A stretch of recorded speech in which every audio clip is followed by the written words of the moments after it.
انما الاعمال بالنیات، نیت کا دار و مدار عمل پر ہے۔ ایک حدیث پاک میں ہے نیت المؤمن خیر من عملہ، مومن کی نیت اس کے عمل سے افضل و بہتر ہے۔ لہذا دوستو کوئی بھی عمل کرو، عمل کرنے سے پہلے اچھی اچھی نیتیں ضرور کر لیا کرو۔ نیت کرتے ہی ثواب لکھ دیا جاتا ہے۔ بندہ چاہے جو بھی عمل کرنے جا رہا ہو، عمل کرنے سے پہلے نیت ضرور کر لے، ورنہ دوستو اگر نیت آپ نہیں کرو گے تو اس عمل کا ثواب نہیں ملے گا۔ عزیزان ملت اسلامیہ، نیت ایک ایسی چیز ہے جو لامحدود ہے۔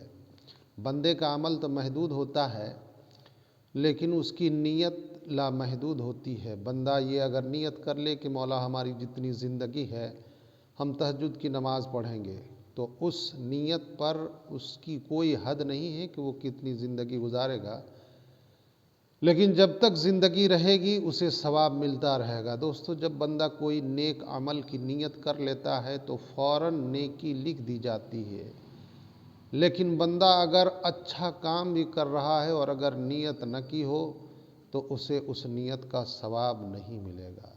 وجہ یہ ہے کہ نیت دل سے کی جاتی ہے لوگوں اور میرے دوستو۔ رب تعالیٰ جس بندے کی نیت اور اس کے اخلاص کو دیکھتا ہے تو عمل نہ بھی کرے تو فوراً نیکی لکھوا دیتا ہے۔ لہٰذا دل وہ جگہ ہے جو تمام اعضاء میں سب سے فضیلت رکھتا ہے۔ عمل جو بندہ کرتا ہے وہ جسمانی اعضاء ہاتھ پاؤں سے اکثر و بیشتر کیا کرتا ہے، لیکن نیت جو ہے وہ دل سے کیا کرتا ہے۔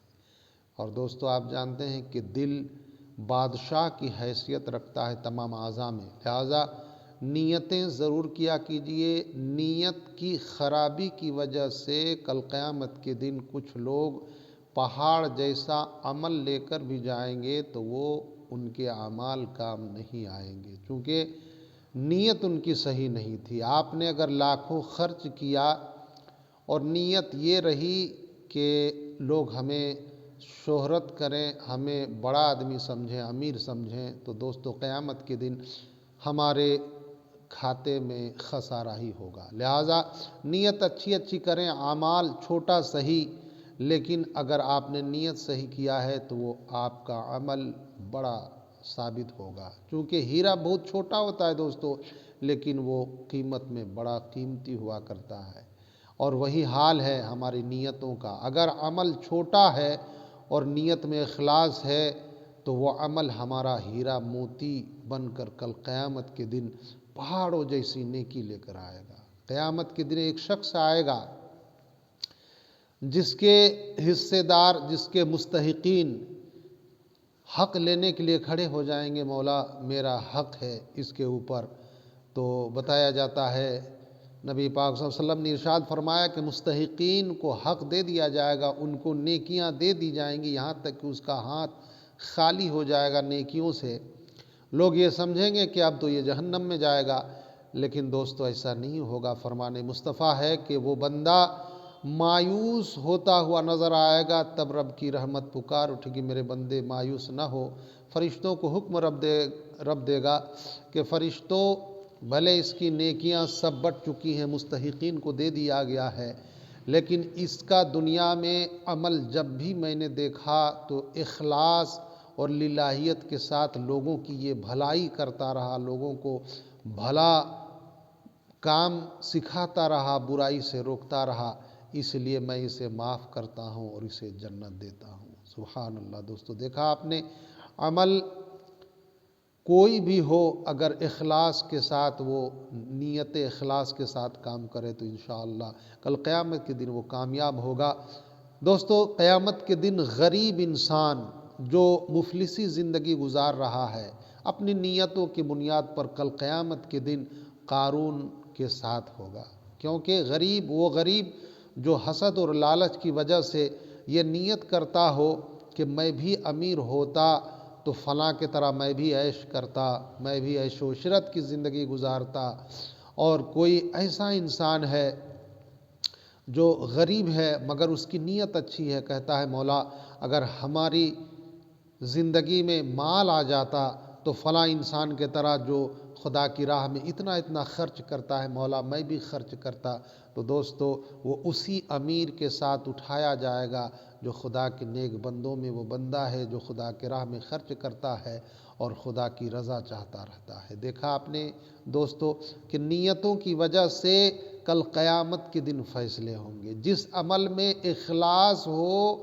وہ ہیرے موتی کی طرح قیمتی ہوں گے، لہٰذا اخلاص کے ساتھ عمل کیجیے۔ مجدد الفسانی رحمہ اللہ تعالی فرماتے ہیں اپنی زندگی کے بارے میں کہ میں قرآن و حدیث کی باتیں لکھ رہا تھا کہ اتنے میں میرا قلم خراب ہو گیا اور میں اس قلم کو سدھارنے کے لیے بائیں ہاتھ کے ناخن پر ٹچ کیا اور وہ سدھر گیا، مگر اس کی سیاہی ناخن پر لگ گئے۔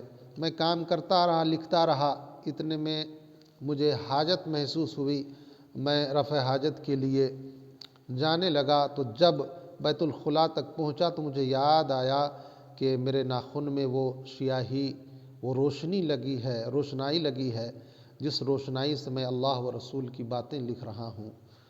تو میرے دل کو گوارا نہ ہوا کہ میں اسے رفع حاجت کے بعد جب میں پانی استعمال کروں تو یہ غلاظت میں سیاہی یا روشنائی ملوث ہو جائے۔ میں نے وہاں سے ارادہ کر کے نکلا کہ یہ ادب کے خلاف ہے، میں اچھی جگہ جا کر پاک صاف ستھری جگہ پر جا کے اور میں نے اس روشنی کو پانی سے دھویا۔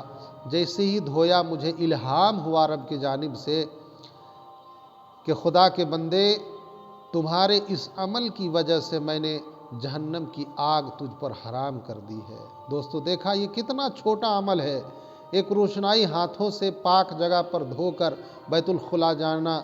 یہ خیال تب آتا ہے جب رب اور رسول کی محبت سینے میں موجزن اور سمندر کی طرح ٹھاٹھیں مارتا ہوا نظر آتا ہوگا کسی کے دل میں۔